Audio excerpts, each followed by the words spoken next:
Hello. So I was just having this train of thought that is something that I don't necessarily have a train of thought on, but it was like how to explain this train of thought to others, which means that there's somebody out there that needs to hear this one right now. And it's more of a story time than anything else that's really been presenting itself to me through all of my shadow work and inner child healing, blah blah blah. Mostly since my Saturn return. Honestly, I'm 33 now, so 4 or 5 years ago. And it's that whole you can blame everything that's wrong with you on your parents and stuff, and following that Freudian logic and I don't know, psychological crap, sponge brain years and all of that. And yeah, it's true to a certain extent. So I've been digging and I have a freakishly good childhood memory. They kick in when I'm a year and a half old, according to the memories that I relay to the adults. And they're like, why do you know that? You were blah, blah, blah. But digressing.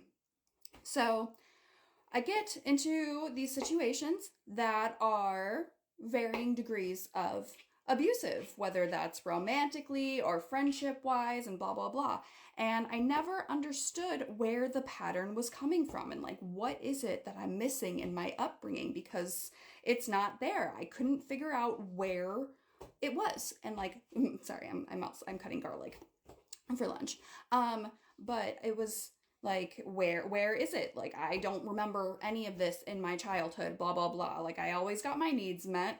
I was super loved and treated like an adorable little kitten creature my whole life, and just yeah, my parents have their shit because they're humans and stuff like that, but it's never anything to explain these atrocities, honestly, full send.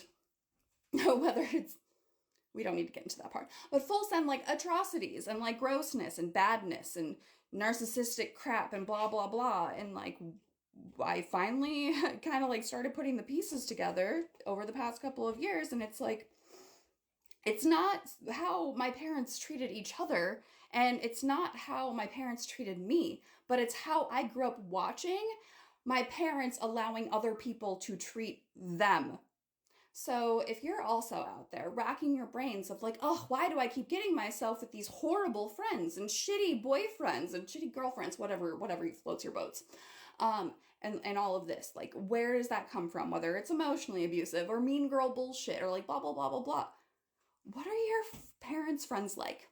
What are your parents' friends like? If your parents are good to you and to each other, and they've been married and happy little blah blah blah blah, as happy as anybody can be in American society, that is this one. How do they let their parents treat them?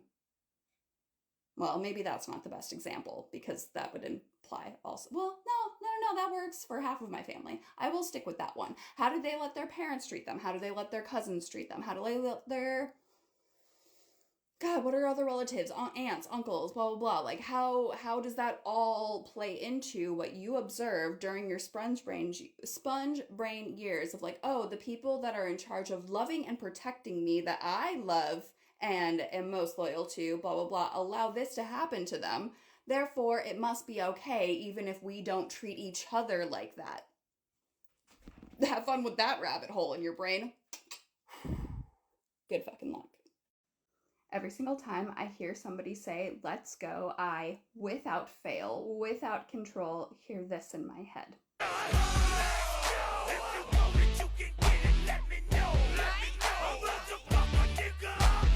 You can take the millennial out of the city, but you cannot take the city out of the millennial.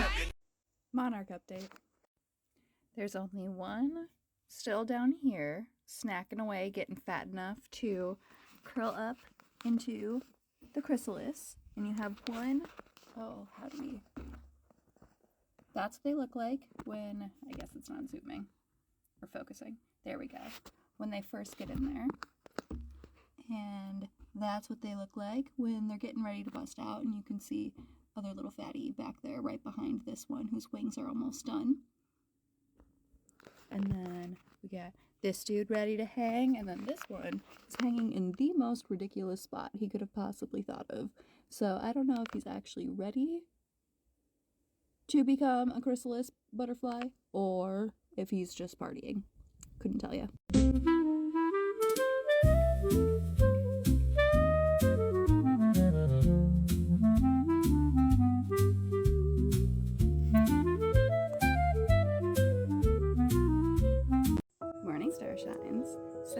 this morning, it's really not that important, but it also is important because decluttering your digital spaces is almost as important as decluttering your physical spaces at this point in time. And I don't know why it took me until my 33rd year to learn how awesome the block button is, but here we are. And I want to pass it along to you. So, well, how I've been using it. Like, it's not just for blocking, you know, the crappy people in your life that you want to not have access to your life, but every time you, like, especially in the Facebook algorithm, like, something is up with the Facebook algorithm where it's like literally just normal people, normal pages all over my stuff. They're not even professional pages. They're just like normal people I've never heard of before. And it's gotten, and then it's like ad. So I have taken up the point of, instead of hitting the not interested button on whatever platform it is, because it's not working anymore, for the record, is just block it. You're giving me super mega content, mega content, blocked. You pop up on my feed and literally all you talk about is celebrity culture from a very normie perspective of what lip gloss and what outfit did they wear, blocked. On and on and on and on. Please hop on the game. It's so much nicer, and then your algorithm will actually start to listen to what you want. Almost.